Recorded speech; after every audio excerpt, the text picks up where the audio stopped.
Mussolini's fascist army invading Ethiopia. This is a battle scene. Women are the soldiers. Hirut sees Aster lift her arm. Louder, she shouts. Louder so they can hear you. And it is all such a surge of body and breath and sound that Hirut has no thought but louder, louder, louder. And as she sings of valor and enemies, she feels the walls of the sky slip away and the cacophony soften to a rumble, and the valley opens before her, green and lush, its beauty unbearable.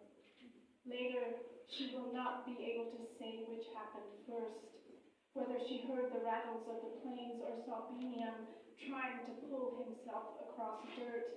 It felt, she will say, like everything happened in silence and happened slowly and happened all at once. She will pretend that it was all too much, that memory blessed her with erasure.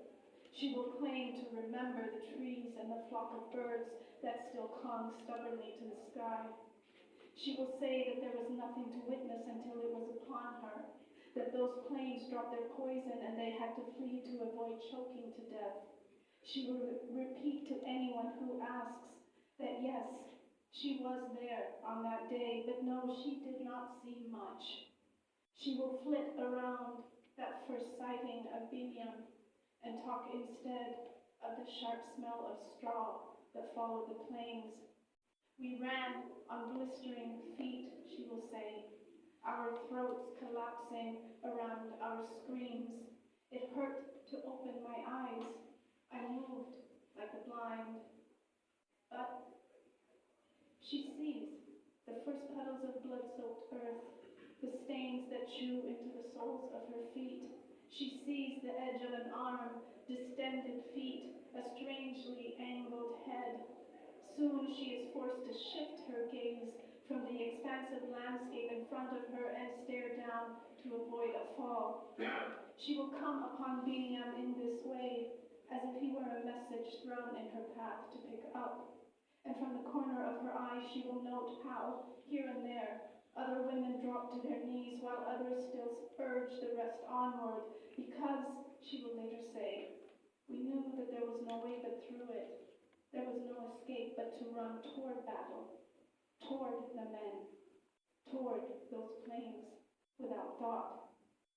Hirut sees Binyam's dark form, and she hears the moan, but she thinks a tangle of cloth, dirty rags, blots of ink, chunks of mud, and she does not think anything else, because how could there be a boy in front of her keeling to one side while trying foolishly to stand on legs that hang so sloppily from the hip bone?